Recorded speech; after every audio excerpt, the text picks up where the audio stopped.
Hello guys! Welcome back to my YouTube channel. It's me, Janet. Guys, our video for today is magluluto tayo ng blue crab. Papakita ko sa inyo kung paano magluto ng blue crab. Ito yung aking ingredients. Okay? So, garlic, Sprite, black pepper. That's it. So, susuti ko muna yung aking bawang. Yan. Pagka golden brown na, lalagay ko na yung aking blue crab. Okay, so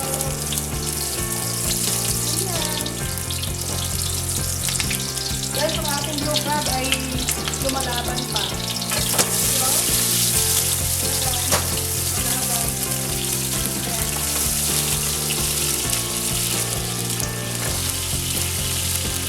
Pagkang kakalikalin natin, one, two, three,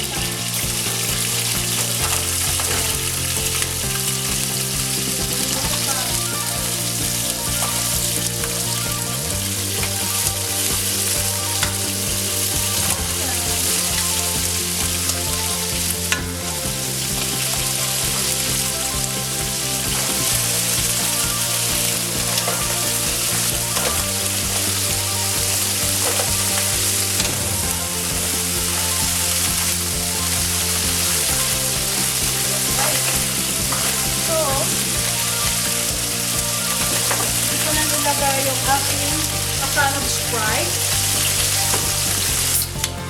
Sprite kasi nakakatanggal siya ng mga amoy. Mga seafoods dyan.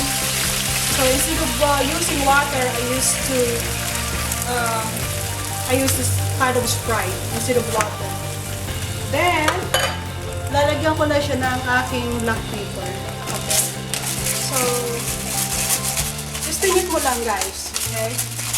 So this is, I have garlic, Sprite, and black pepper. Hindi ko na siya nilalagyan actually ng salt kasi minsan kasi nilagyan ko magiging maalat siya. So, hayaan ko na lang siyang ganyan.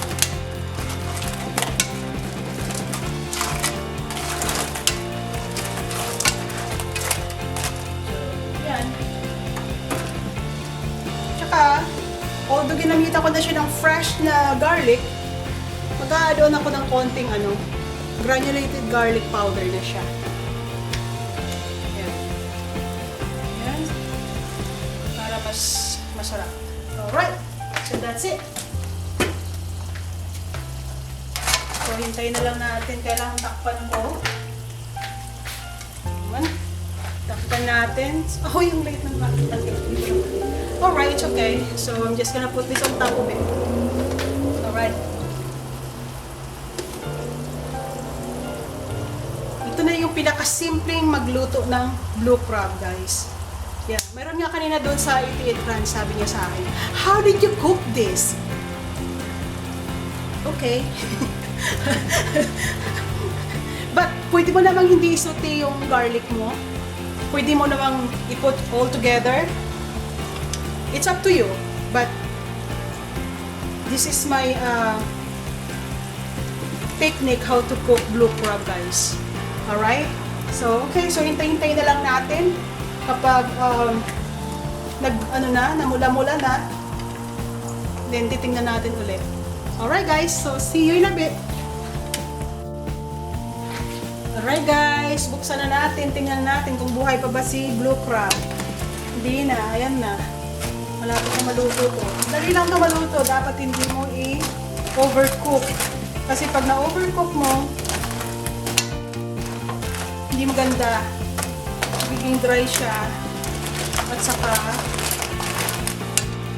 aside na magiging dry siya, yung meat niya, dumidikit sa shell niya. Kaya, ayan o. Kulay. Guys,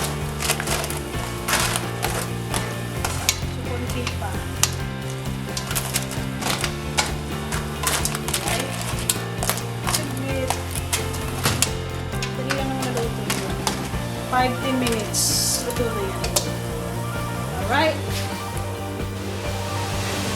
Alright guys, ito na.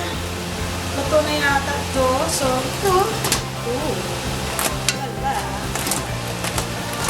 I think it's already cooked.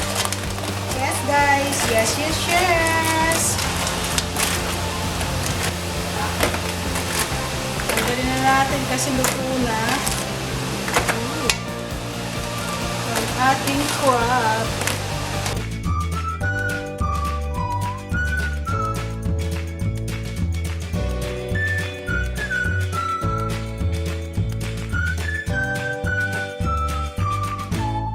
Guys, then sa taas ito, lalagyan ko siya ng dried na garlic again. Pang ano lang yan, pang pa-i-choose. Alright guys, ayan na. Alright guys, so ito na. Taran! Ang ating crab. Luto na. So, guys, nakita nyo kung gaano kadali lang lutuin ang crab. So, ayan na guys. So, thank you for watching and please don't forget to subscribe, like, and share with your friend, guys. Alright, thank you and see you sa next vlog ko.